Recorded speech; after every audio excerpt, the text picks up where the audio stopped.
Trump's trip to Davos ended in disaster. A man once seen as a dominant figure, now reduced to a frightened, confused shell of himself. It didn't take long for him to make a fool of himself, first by threatening Greenland, Denmark, and Europe.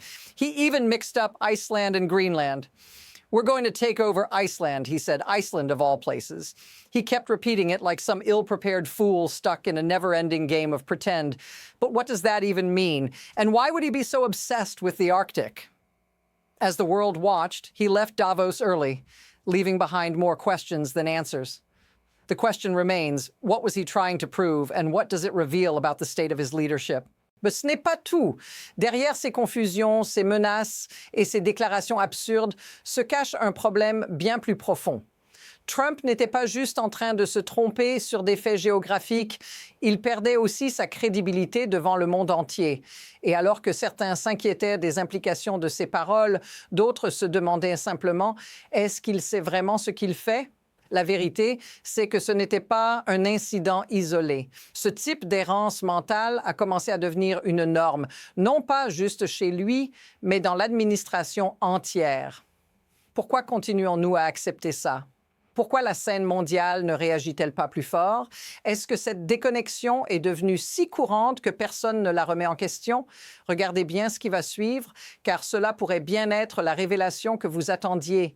Tout a basculé quand Trump a fait une déclaration choquante. Nous avons des concepts d'accord. Des concepts vraiment? Un accord sur le Groenland qu'il ne comprenait même pas bien. Mais ce qui est encore plus frappant, c'est qu'il n'a jamais expliqué ce que cela signifiait réellement. Des concepts d'accord, cela ne fait que révéler une vérité déplaisante. Trump n'a aucune idée précise de ce qu'il fait. Une fois de plus, il est dans le flou et le monde entier le voit. Mais ici, quelque chose d'encore plus inquiétant se cache. Et si ce n'était pas juste un problème de compétence? Et si c'était une tactique délibérée pour manipuler la perception de l'opinion publique? Peut-être que l'absence de détails n'est pas une erreur, mais une distraction, un écran de fumée pour masquer la véritable intention. Regardez bien, à chaque tentative de justification, on entendait une chose, des promesses vides, des vagues conceptions. Et il ne s'en cache même pas. Regardez ce qu'il dit à CNBC, en pleine interview. C'est choquant. Et voilà où la situation prend une tournure encore plus dangereuse. Trump ne se contente pas de parler de concepts flous. Il les transforme en actions. En fait, il commence à adopter une approche plus autoritaire, plus dictatoriale. Imaginez cela.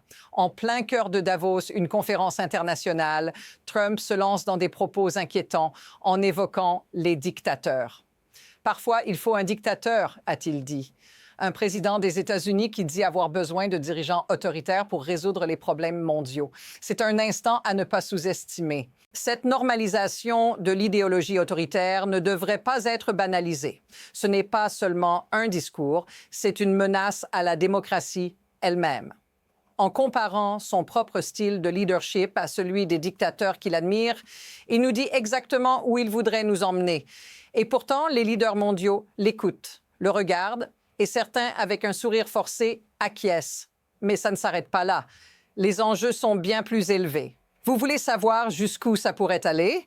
Parce que la situation empire. L'escalade se poursuit. Trump ne se contente pas de faire des déclarations à la limite de l'absurde. Il défie la logique et la réalité. Une nouvelle preuve de son éloignement de la vérité est apparue lorsqu'il a été interrogé sur ses échanges avec le Groenland et le Danemark. J'ai des concepts d'accord, répète-t-il encore, mais les détails restent flous, incohérents.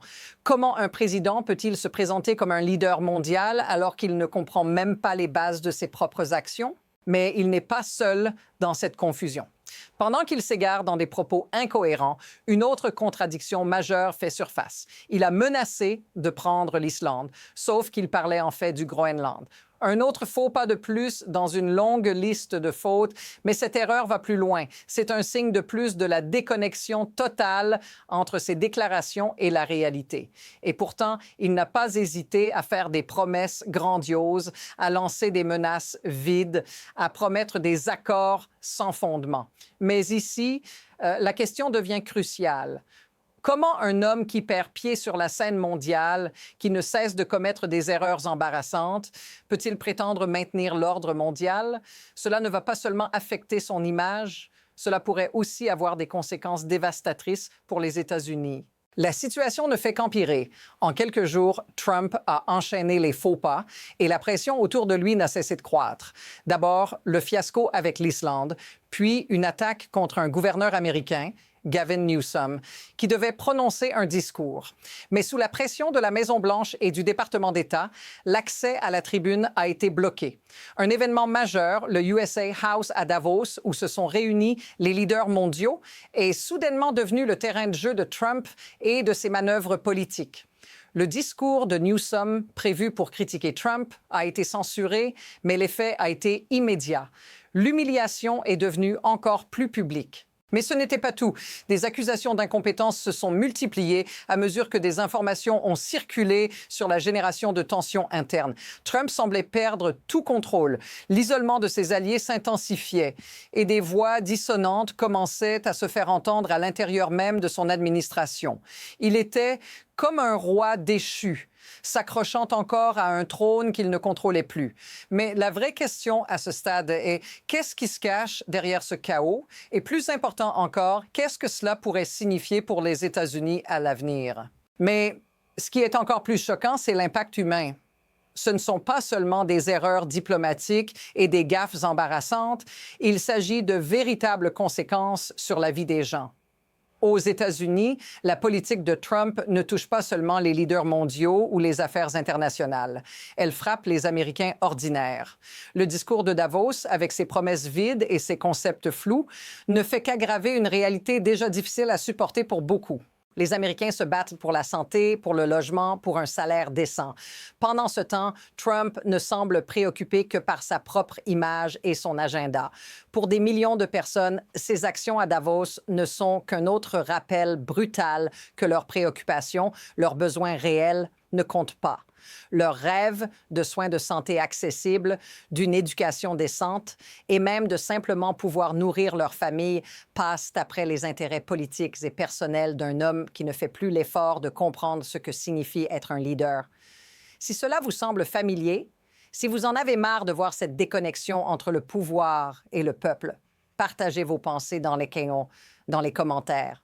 Mais ce n'est pas tout. Ce qu'il se passe dans les coulisses est bien plus préoccupant. Regardons au-delà de la scène de Davos.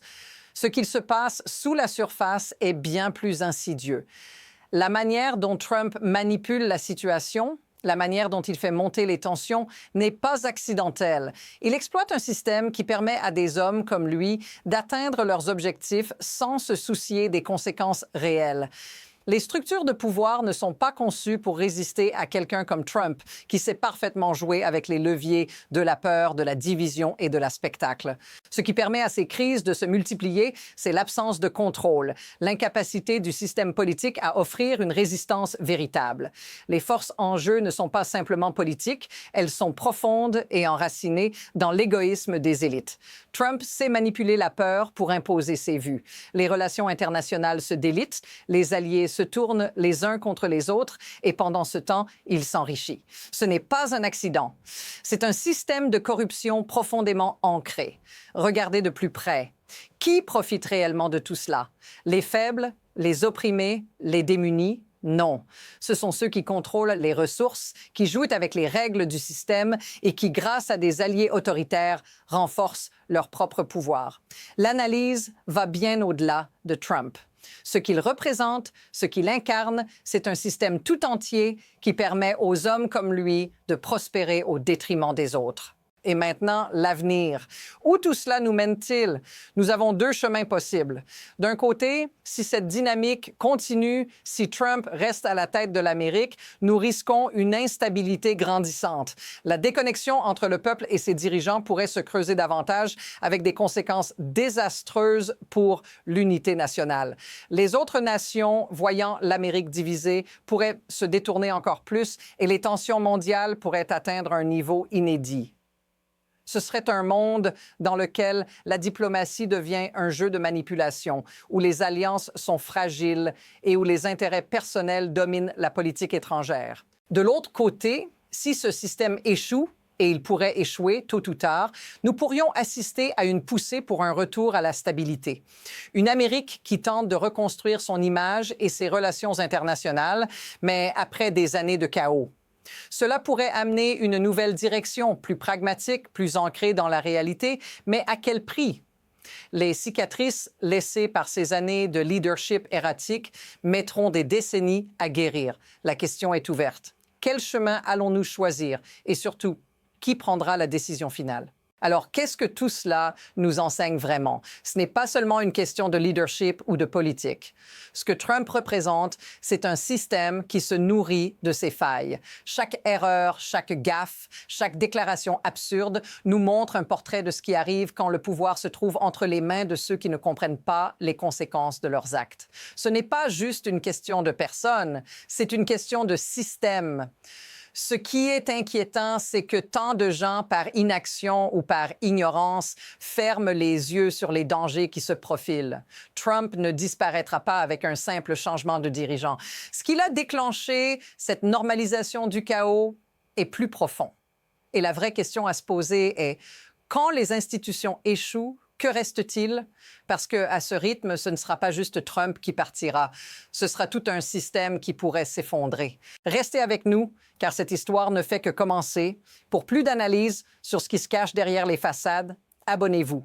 Nous continuerons à déchiffrer les événements un par un et à vous fournir ce que les autres oublient de dire.